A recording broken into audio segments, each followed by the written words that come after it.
Good evening and welcome to the monthly full moon meditation program. This is what's called the full moon of Aquarius. The moon is actually in Leo and the sun is in Aquarius at this time. And for those who know about these things, it's at 20 degrees, the opposition, actually 20 degrees even is what my computer said. I don't know how often that actually happens. So the polarity of Aquarius and Leo I call the continuum of personal power. In a sense, Leo represents the king and Aquarius the kingdom. The pair moves us along the continuum from potentially dogmatic dictatorship in Leo through rebellion just for its sake. Revolution, not evolution, as the Beatles have said. One end of this polarity examines how authority is held and power over others is wielded, while the other side examines how we respond to impulses toward individuation and personal freedom. Even monarchs have to obey natural law, and everyone is ultimately subject to some authority. How we deal with authority, whether following orders or directing others, is the domain of this energetic couple. Is utopia defined by an enlightened monarch or a conscious contributing populace? The goal is true understanding of rulership and the concept of noblesse oblige, as well as the role of the enlightened members of a democratic republic. So, I'm waxing somewhat, I don't know if it's political, I don't know if that's really the right word to describe what was on my mind this week with all the things that are going on in the world and here in our country as well, and England and places where democracies are at risk very much. And I was reminded, I just have a couple of things to share. I was reminded of what is kind of a famous quote. The man's name was Martin Niemöller, or Niemöller, I'm not sure how you pronounce it, it's German.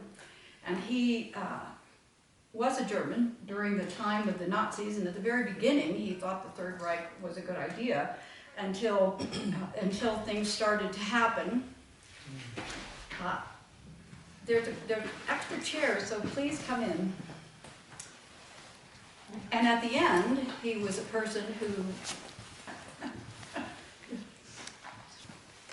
at the beginning and at the end, then, he spoke his truth. And this is the quote he's famous for. First, they came for the socialist, and I did not speak out, because I'm not a socialist. I was not a socialist. Then they came for the trade unionist, and I did not speak out, because I was not a trade unionist. And then they came for the Jews, and I did not speak out, because I was not a Jew. And then they came for me, and there was no one left to speak for me. And it just struck me because that's where we are. That's where we are.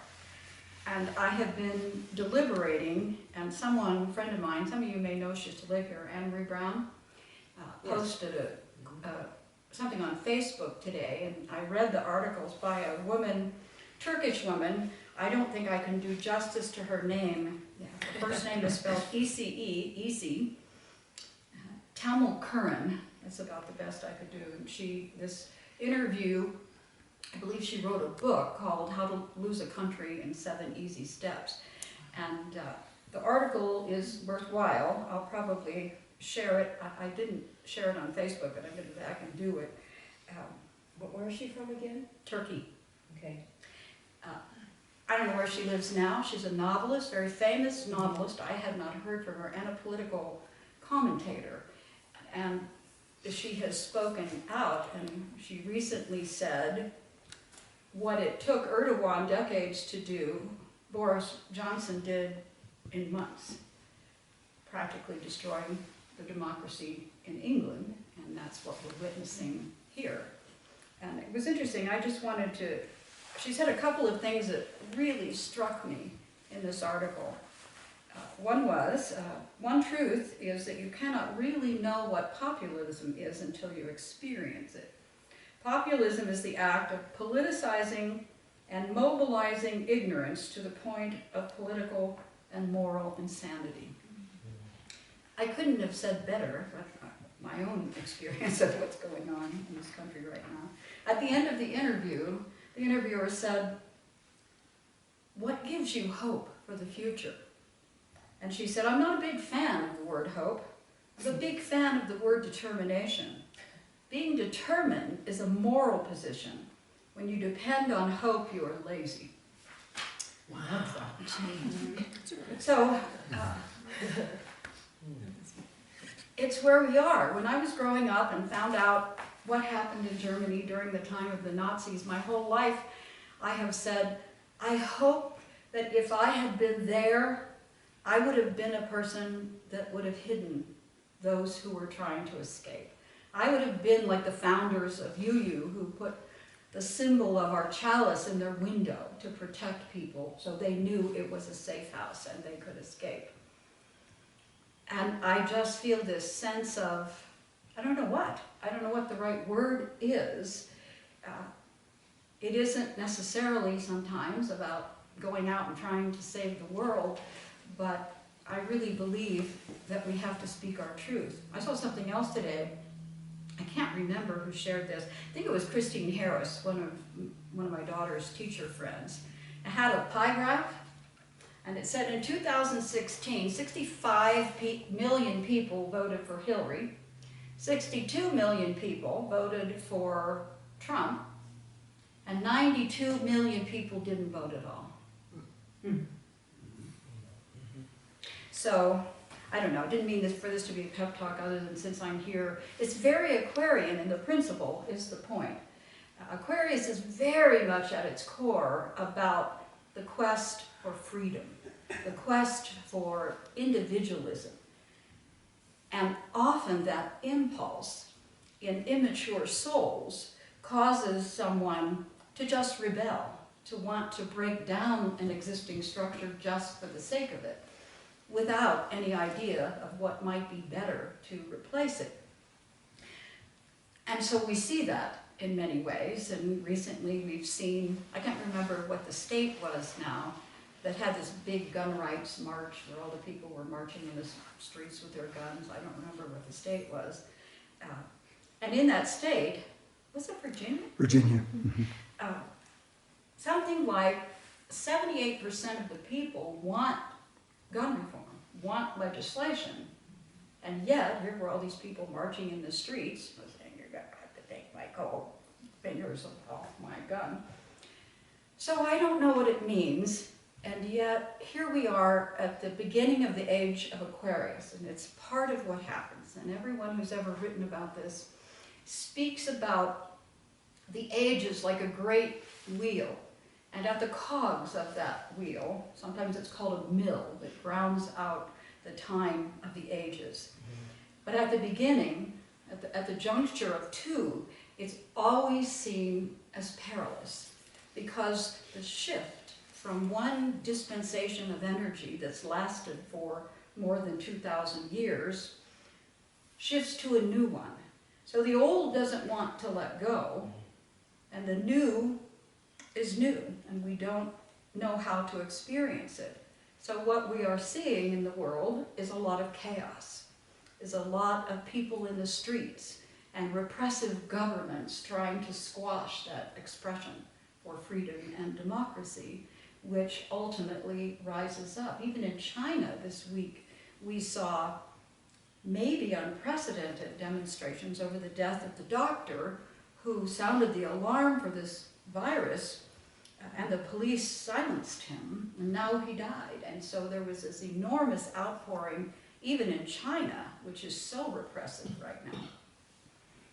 So I don't know what it means, except it's something to explore in terms of the energy of Aquarius, and how that rises up within each of us to say, I will not be pressed down to the point of non-existence or an automaton just consuming and tied up in technology or whatever it may be, food, drugs, sex, something to unplug and not be responsible, not responding to the reality of watching. One time, I didn't bring that with me tonight, thank goodness, it's even more depressing, but it's some college professor wrote about the 14 characteristics of a fascist society, and I read it here when I talked about prophecy, and we have every one and more in our country now. It's an illusion to believe that we still live in a free country. It's an illusion of that. And yet it seems that so many are asleep, that so many are, well anyway, you know, I'm probably preaching to the converted here, as that expression goes, but the point I think that I want to make is that we are at this juncture, we are at this time where this new energy that wants to break up and dispense with the energy that needs to be on its way out. In a sense, we're in the fight of our lives, whatever that looks like for each of us individually or the rest of us collectively in terms of what happens in this country. And I just think it's wrong to be, well, wrong maybe is not the correct word, but we have to speak, and I guess, like Bernie Sanders says, the answer, even in the short term, maybe not a complete answer, is to activate people to vote, is to actually wake people up to how important this really is at this time. Okay, I guess that's enough of a sermon for the, I'm trying really, because it's interesting that it's happening now during the time of Aquarius and during this time when that is the energy that we're experiencing in this particular part 1/12 of the wheel of the year. And when those impulses arise in us that says, no, I won't be held down, no, I won't be silenced, I won't stand by silently while someone is abused. And I just wonder why Americans aren't at the border wall breaking down the cages that the children are in. Why do we just watch on television? It's such a question for me, or these other places in prisons and the symbols of everything that characterizes an oppressive society. And yet we just sit in our living rooms, I mean, I'm the same, and watch. And that quote that I read is so to the point. It's like, well, that's not my issue. I think immigration needs to be reformed, but it's not my issue. Or no, this isn't my issue either. And we just continue to tolerate this increasing level of what to me is an outrage.